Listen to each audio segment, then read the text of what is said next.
এখন আমরা এসেছি পাশের লেকে, যেখানে খুব সুন্দর একটা পরিবেশ, সঙ্গে দুটো নৌকা, তাতে ওরা মাছ ধরছে এখান থেকে। প্লাস হচ্ছে দেখতে পাচ্ছেন কি সুন্দর, কত বড় একটা লেক। এখানে মাছ ধরা যায়, বোটিং করা যায়, এবং কত জন এখানে দেখুন এসছে। এই দেখুন দর্শক বন্ধু, এরা এসছে এখানে ঘুরতে। দেখেছো তোমরা, দেখতে পাচ্ছ এখান থেকে কত সুন্দর পরিবেশ। সবাই হেঁটে যাচ্ছে। এটা হলো একটা রেল লাইন পাতা আছে এখান দিয়ে।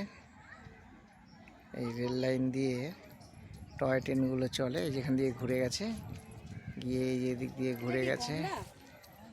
হ্যাঁ, ওই যে ওখানে ট্রেনগুলো সব রাখা আছে। যে চাইবে চড়তে সে ওখান থেকে টিকিট বুকিং করবে, করে টয় ট্রেন করে এদিক থেকে ঘুরে এসে লাইভ ভিডিও করছে, ঠিক এদিক থেকে ঘুরে এসে এইখান থেকে এসে আবার এখানে এসে মিশবে। সুন্দর করে টয় ট্রেনের মাধ্যম দিয়ে আবার ঘুরে গিয়েছে।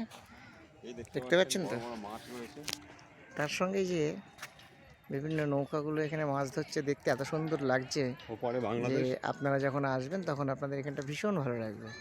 একটা মনোরম পরিবেশ। যারা দীর্ঘদিন ধরে কলকাতায় যাচ্ছেন আসছেন, কাজ করছেন, করে মনটা মনে হচ্ছে যে খুব একঘেয়ে হয়ে যাচ্ছে, একটু অন্যরকম প্রয়োজন আছে, তারা আনন্দে একদিনের জন্য পিকনিক করতে এখানে চলে আসতে পারেন। খুব সুন্দর কল্যাণীতে। এটা হচ্ছে Kalyani lake view park, lake park, Kalyani lake park. তো আপনারা এখানে আসুন, দেখুন, আপনাদের খুবই আনন্দ হবে, ভালো লাগবে ভীষণ।